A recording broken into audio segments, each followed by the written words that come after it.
Number 25. At birth, Spartan infants were examined for physical deformities before a council, and those who did not pass the inspection were left to die in the wilderness. Number 24. The infant would usually die of exposure to the elements, although occasionally it might be rescued by strangers. Number 23. The children that made it did not have it easy though. To make them strong, infants were given baths and wine rather than water. Number 22. They were also ignored when they cried and taught to never fear darkness or solitude.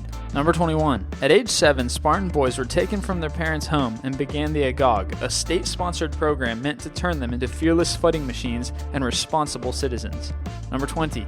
Housed in communal barracks, the young soldiers were taught about warfare, hunting, and athletics. Number 19. At age 12, everything was taken from them except for one red cloak.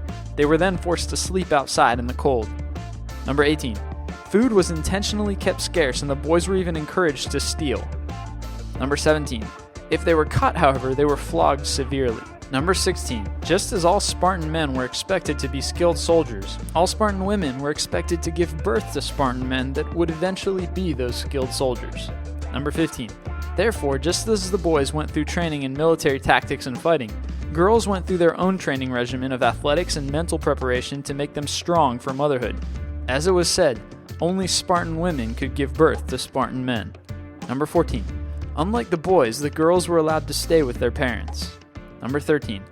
Many subjects taught in the Agog were normal subjects like writing and reading, but as you have already seen, there was a vicious aspect to the training. Number 12. Hazing and fighting were encouraged among the boys. Number 11. The Agog was designed to make them immune to cold, hunger, and pain, both mental and physical. Number 10. Boys who showed any cowardice or fear were ridiculed and taunted. Number 9. The only profession a Spartan boy could hope for was to be a soldier. Number 8. In fact, their military duty could last until the age of 60. Number 7. Sparta's manufacturing and agriculture were left to lower classes and foreigners, of which many were slaves. Number 6. One of the most brutal events awaiting Spartan youths was the contest of endurance in which the boys were beaten and flogged to test their resistance to pain. Those that died were considered weak. Number 5. When men completed their training at the age of 30, they were expected to marry. Women were expected to marry at 20. Number 4. Marriage was seen primarily as a means of producing new soldiers. Number 3.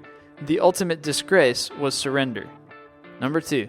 To better illustrate the Spartan mentality, women were known to send their sons off to war with this phrase, "Return with your shield, or on it." And number 1.